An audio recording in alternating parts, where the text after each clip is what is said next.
Hi, and welcome to BMIT's series on the Digital Operational Resilience Act, or better known in the industry as DORA.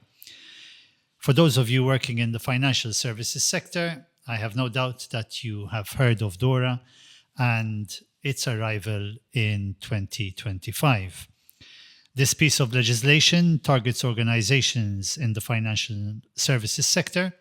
However, its principles of IT governance, risk management, cybersecurity, and building resilience are crucial for every business in today's digital age. In today's video, we are addressing a very interesting topic that, whilst it does not form one of the pillars of DORA, it is an underlying foundational approach to managing all of the 5 pillars. And what we're going to talk about today is IT management. To discuss this important topic, I have BMIT's product manager, Ivan Galea, and BMIT's chief delivery officer, Sean Cohen. Welcome. Thank you for joining me.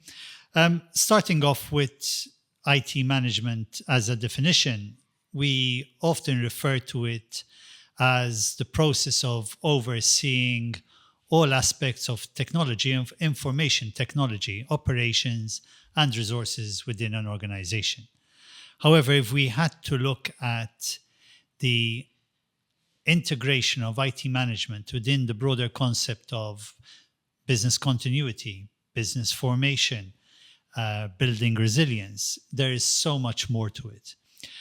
Sean, I'd like you to go into a little bit more detail on what you see as IT management, your definition of IT management in today's digital age. So, IT management is a very broad term nowadays. And I think over the years, IT has evolved. We don't see IT as, something that is always an evil. Before it was always an evil, and a cost which is, as much as possible, you try to keep the costs low. But now companies embrace it more. We see more investment, we see more of an understanding that it is an important part of the business. Still, for those organizations where IT is not their core business, there is still a bit of reluctance in spending enough. And why do I say spending enough? Because, as you mentioned, IT is the base of a lot of other functions. IT is the base for meeting compliance requirements, such as DORA nowadays. IT is the base for your day-to-day work. You need to print. It's done with computers. You need to check your email. You have a meeting. We have remote work. People are working all the time from everywhere. The office has changed. So IT has become even more critical. And when we talk about IT management, you have to look at it from not just the technical part, but a broader understanding of the touch points of IT. So when we are talking compliance, and when we are talking business continuity, when we are talking when we are talking disaster recovery, these are all part of the IT management strategy. You cannot have IT management, IT working in isolation anymore. You have to have IT as part of your IT, of your management, of your business. It has to be one of it. It has to be in sync with the rest of the organization. So when we are talking about governance in particular, it's true, we need to meet requirements set by, for example, the EU for DORA. We had GDPR. We have to meet those requirements. But it is wrong to start looking at them and thinking, oh, I have this, I will have a backup, and that's it. It's a checkpoint. You have to look at it in a much more broader sense. Is that backup effective? Is it going to help me recover in the case of an incident? Let's say we see it all the time nowadays. We have a lot of ransomware going around. Do I have the right strategies? Do the people in the organization have the right knowledge, the right awareness? Do they know when to raise the alarm, when to say, I made a mistake. I clicked on this link. Do they do it in time? All of these are factors. And this is all of a broader strategy. You need the HR involvement to make sure that your employees are properly understanding the time and taking the time to understand the policies that are in place. You need the backing of all the managers in the organizations. They need to make sure that their employees spend the time doing the awareness training, spend the time understanding it. So this brings up a point that we have discussed even in previous episodes of this series. The ability of small organizations to achieve a decent level of IT management. Obviously, most organizations today have maybe 1 or 2 people in their IT team. They do not have the extensive experience. They do not understand the intricacies of security, or they may not have an information management systems within the organization. But these are things that are stipulated within DORA. So how does a company go about achieving a level of IT management that will allow them to actually survive compliance and DORA? Because I think, Devan, you've also looked at this from even a solutions perspective and what companies need, but not necessarily be in a position to also obtain. So it's quite a challenge for a small organization to manage IT to the level of DORA, for example. Yeah, I mean, as Sean said, technology has evolved, and it's IT management now encapsulates a lot of components within it. So having talent, having the capacity to do all the things we mentioned. He mentioned disaster recovery plans, for example. Are my current resources skilled enough to execute these disaster recovery or plan these disaster recovery plans?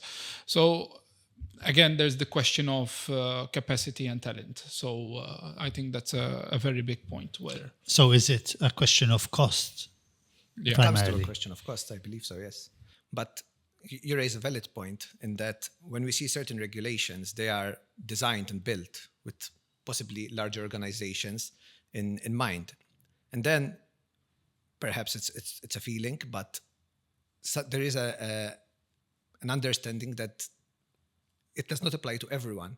And sometimes we try to retrofit then. So we have this legislation which is targeting large companies, and then we say, okay, how will it apply to the smaller ones? And there are some exemptions here, some exemptions there, and we try to make it work for all the organizations. But for the smaller ones, it still becomes a challenge, especially when you operate in a country like Malta, where by default, almost all organizations fall in the smaller category. There's going to be some challenges. And it's not always possible for a smaller organization, and it doesn't always make sense for them to invest in having dedicated IT staff. So for those organizations, I think it's very important that they identify a partner, an IT service provider who can guide them, who can advise. And it is important from their end to make sure that that partner, the trusted partner, is in their conversations that they're having at a strategy level when it comes to how they are managing their risks with IT. It's not just a question of sending off an email to implement this function and that piece of software, but also to be there to advise, to make them aware of the risks.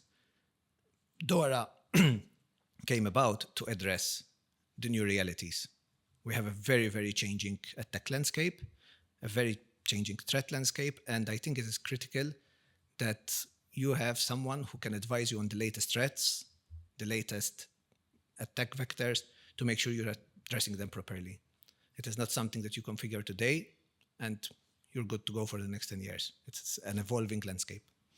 And I think coming back to the topic of IT management, one of the challenges is that many companies are sold different solutions. They believe that those are the solutions they need for a particular reason. However, the importance of IT management comes into play when you're looking at the stack from a holistically, not simply from a solution by solution approach, which can create probably more problems than it's actually set out to do in the first place. So how does an MSP approach like BMIT, what is our approach to helping these organizations? Ivan, I know that there is the 5-step process. So how does that sort of align with IT management and how we approach customers and how we guide them to achieving the level of compliance that they need? What we do differently is that we are customer centric. We go solutions first, right? And by solutions, I mean we analyze, gather information, we do our reconnaissance sort of on the organization. We talk, we understand their objectives. There is an element of discovery, right? What we call the discovery stage. We gather all the information we need to understand what they want to achieve, where they want to be, understanding their current situation, and then proceed into designing or architecting the solution. And by architecture, again, I'm not talking technical architecture. I'm talking about architecting a solution, the needs, addressing the needs. It will be various tools, various systems or products maybe, etc. But in reality, it's a complete solution that would address what the client really wants to achieve, right? And then from there, we can help the third step would be helping the customer to deploy, implement this solution within their IT environment. And as well, we have the capacity and the capability of managing that solution for the customer. We understand that there are specific SMBs or SMEs in Malta that do not have the right talents in-house to, go over all the types of needs and the IT management components, So again, there is an element of talent, there is an element of capacity, the number of resources within in-house, etc. So we can fulfill that. And support, obviously. Support is critical. Understanding the tools, understanding the systems, and be able to support the customer. And eventually, keeping, as Sean mentioned, keeping up to date with new technologies, keeping up to date with the threat landscape. And that's where we can optimize, reassess those solutions, because technology, you guys understand that technology has been evolving fast. It's growing at a rapid speed. That before it used to be every 5 years we might have some new technology coming out or refresh of technology. Nowadays, every single year we have something new. So it's good to stay up to date with these, and you need again the resources, the time in order to do so. Which aligns perfectly with what Sean was saying on the role of the IT manager or IT management, where it's much broader than just simply installing a solution or managing a piece of hardware. Sean, this is an interesting point. The role of senior management and the role of the individual managing IT within the organization. What should the relationship be like? How influential is the person responsible for IT management in the organization? And what needs to change in this respect in many organizations? This is actually quite a tricky one.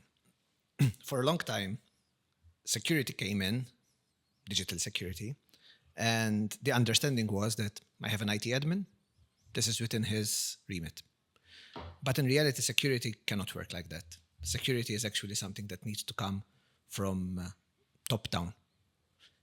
Same applies for not just IT security, but security in general, because ultimately it's tied to risk management. And risk management, and if you see DORA, ultimately, we're talking risk management. Risk management is not something the IT admin can decide. What risk can this business take? How much should I invest to address this risk? that does not come from the IT department. That needs to come from the higher management, the board, if you're a public company, the founder, or at least a delegated person within the company who is responsible for understanding that part. So you need to have that top-down approach. But that doesn't mean that this works in isolation. You need the IT admin, the IT team to consult. You can ask, you can bounce off ideas because you might understand that there is a risk, but then the IT department can provide expertise on how to mitigate that risk, how to keep up to date, what investments are needed. And that is why I said you need to have the two teams working together. And if you outsource this, you should schedule frequent meetings with the right people from the service provider to have ideas to bounce, not just have it, a call when there's an issue or just let's implement this feature, but keeping up to date, having an open conversation, a meeting with a broader agenda, not very defined, to understand the new security risks. And one good thing about working with service providers that, like Ivan mentioned, is a service provider like BMIT has a very, very broad customer base. And that means that when we start seeing a certain type of attack, we can quickly understand whether this is something that can impact other customers, and we can reach out and address possibly with new technology, with a new feature, because the landscape is constantly evolving. Unfortunately, a lot of time, we are playing catch up with the bad guys. We had MFA, it was heralded as, okay, great, we finally have protection for accounts. They found a way around it. We now have phishing resistant MFA. And it's going to be like this, it's going to continue like this. You mentioned one good point about communication, and communication has been, I think, one of the main points in DORA. There's the information sharing chapter, but in all chapters, there's always an element of communication, establishing that communication channel, establishing that communication strategy, that plan, and roping in the right people and sharing that information among the teams, various teams, keeping up to date, etc. It's, I think, one of the most important topics that entities need to address. Quite interesting. You mentioned communication. I think another topic that also surfaces is training within the organization. Now, obviously, it's not exactly under the topic of IT management, but to what extent should the person responsible for IT management also be responsible for training within the organization? And I'm not talking necessarily about security awareness. That may be handled by the IT admin team. But from an IT management perspective, how important is an element of training in the bigger picture? Well, it's a bit hard, actually, I think, to separate it completely from the awareness training. But let's take, an acceptable use policy, right? So acceptable use policies have been around for a very long time. It's not something that is necessarily with governance requirements today. It's I think, one of the most common policies that organizations have. And usually it comes about to protect an asset, to let you understand what you can do or not do with a company's asset. And most of the time, we try to put these restrictions on the staff without explaining why we are doing that. And I think the role of the IT department should be that. They should be advising on why a particular control, why a particular set of actions is being recommended. So the IT department should probably be, again, consulted on what training to give. If needed, they can also give training, they can organize sessions so that the users understand. And they understand why they should do certain things, why certain things are riskier, why certain policies have been implemented, and if need be, also explain how to use basic functions. An organization today, like we said, it's true, we use computers all the time, but it doesn't mean that everyone has the same amount of literacy when it comes to their device. So the IT department there can help address that. Perfect. Thank you very much, both of you.